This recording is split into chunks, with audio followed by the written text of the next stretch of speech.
Hello, welcome to another tutorial video. What we're going to be doing now is looking at the mark scheme for question 5 and 6. And I say 5 and 6 and mean exactly that because the mark scheme for them is exactly the same.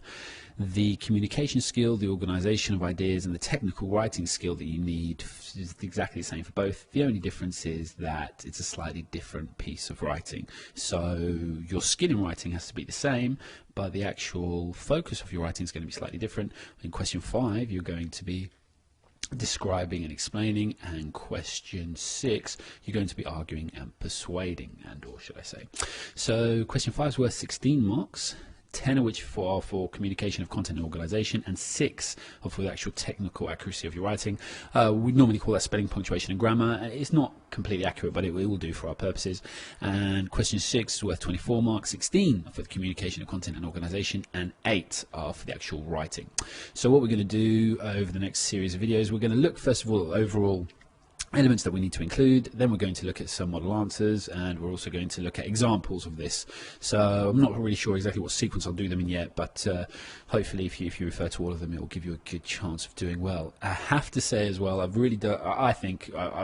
put together a video that was really useful last year for the Argue, Persuade, Advise in particular. So if you have a look through the channel and just type in Argue, Persuade, Advise in the search engine on my channel page, it should come up, and that will give you a good head start as well, because I'm not going to flog a dead horse even further by doing that video again.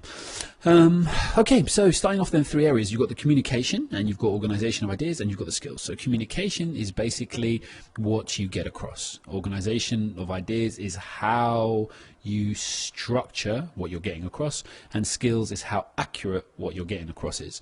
So those 3 things are what you're going to be marked on in both. We start then with the paraphrases, trying to make it a little bit more simple for ourselves. So the first thing we've got to do is communicate in a way which is convincing and increasingly compelling. So we have to sound assured the whole way through our piece, and it has to get better and more complete. So one of the trademarks of a B grade essay is that it starts off really well and then it just kind of drifts away. We need to make sure that we, and then we're still getting marks for the first 2 paragraphs. We need to make sure that we start well and then we just get better as we go, and that's by making our work grow, which I'll come to in one of the next videos. Second thing, form, content, style are consistently matched to purpose and audience, and becoming assuredly matched. So you're writing for the right audience, whatever is actually put to you, or whoever should I say is actually put to you in the question, and your form is being borne in mind. So this is going to be in a newspaper, and they're well mixed. So you've you know the whole time that in each paragraph or in every bit that you're writing, we get the sense that you're writing to a local audience and you're writing in the form of an article rather than an essay or a pamphlet or a speech. So for example, if you're writing a speech, then you're going to be using perhaps references to the audience, something like that, to make it stand out. So yes, your form and content are definitely for the right audience and the right form. Engages with the reader with structured and developed writing with an increasing wide range of integrated and complex details. So that means your topic grows. You don't repeat the same sentences, you don't kind of rehash the same things. Your point actually grows and includes details, and your writing on the whole is well structured and different structures are used. So in it being well structured, that means that things are in the place that they should be. You've kind of got a very clear kind of opening, a very clear ending at its most basic level, and then you've got clear sections and points that you're developing in between in whatever kind of writing it is, because every kind of writing has its own form and its own structure within it, and then the different structures used throughout. So this is more in reference to maybe ways that you're trying to engage with the audience. So you might open with really technical language, then you might move, it's a really technical paragraph, then you might move into a kind of reflection on the problems of it, then you're going to move into the development of one certain ideas, etc, etc, etc. So it's got a feel and a structure that way. For Argue, Persuade, old school. For Argue, Persuade, one of the things that you're going to be looking at for that is, say, in structure wise, is going to be, the opening might be, you horrify the reader with your first bit, first paragraph, then you might want to make them feel guilty, then you might want to give them some hope, then you might want to show classic examples of things that have worked, and then you might want to round off with inviting them to join your course. So the structuring there is, very specific. Writes in a formal way, employing a tone that is appropriate, serious, but also manipulative, subtle, and increasingly abstract.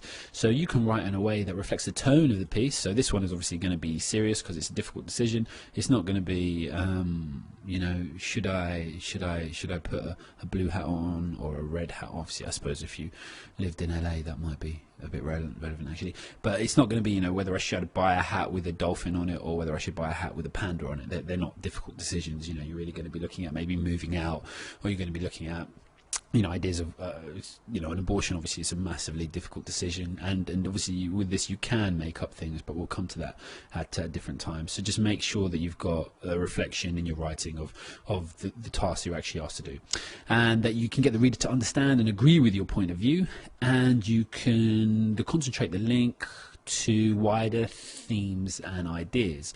So basically what that means is that you can go into the ethical or the moral or the themes and ideas that are actually linked with whatever the topic is. So say in this one we'd actually written something about focusing and studying, for example. The difficult decision you had to make was, or giving up one sport for your studies, or vice versa, etc. Then you might actually have to do with the idea of wider themes and responsibilities might be to do improving your future, obviously the idea of being responsible, the idea of improving your focus, etc., etc. All of these are slightly wider themes than just what you initially did. I stopped playing football to concentrate on my studies, for example. The differentiation should be quite clear. Use linguistic devices confidently at the right time for the right effect, and that's in reference to using linguistic devices such as rhetorical question, etc., in a consciously crafted way that is increasingly sustained. So you have to use things at the right time for the right effect, and obviously if you can use irony and satire, etc., then you're going to be definitely in the higher bands, but it will only work in certain circumstances. And I suppose the best thing I can say about that is and that's why I've put in right place, right effect. Don't overdo it with one. That would be the worst thing that you can do. I remember putting a student in for early entry a couple of years ago, and I thought for all the world he'd get an A. I was even secretly hoping for an A star, and it came back with a B, and I was really shocked. So I asked for his paper back. I got it marked, got it looked over, and when I looked over his piece, this is the area that he'd fallen down in the argue, persuade, advice, his writing, and he'd got a C for that response. And I was like, well, what did he do wrong? And I looked down it, and he just put in like a simile or an alliteration in every single line, to the point where it became ridiculous. It was, and the examiner even commented, this boy really likes alliteration, and it was he just completely didn't put them in at the right time or for the right effect. It's not just to shove in as many as you can for an A star, it's to try and appropriately pick and place the ones that you're actually going to use. Shows control of extensive vocabulary, with word choices becoming increasingly ambitious. It shows great range and choice of vocabulary. The important word there, or the most important word there, is choice, so that you can actually use it again at the right time. You'll see with A and A star, it's not just about being able to do it; it's about being able to do things at the right time.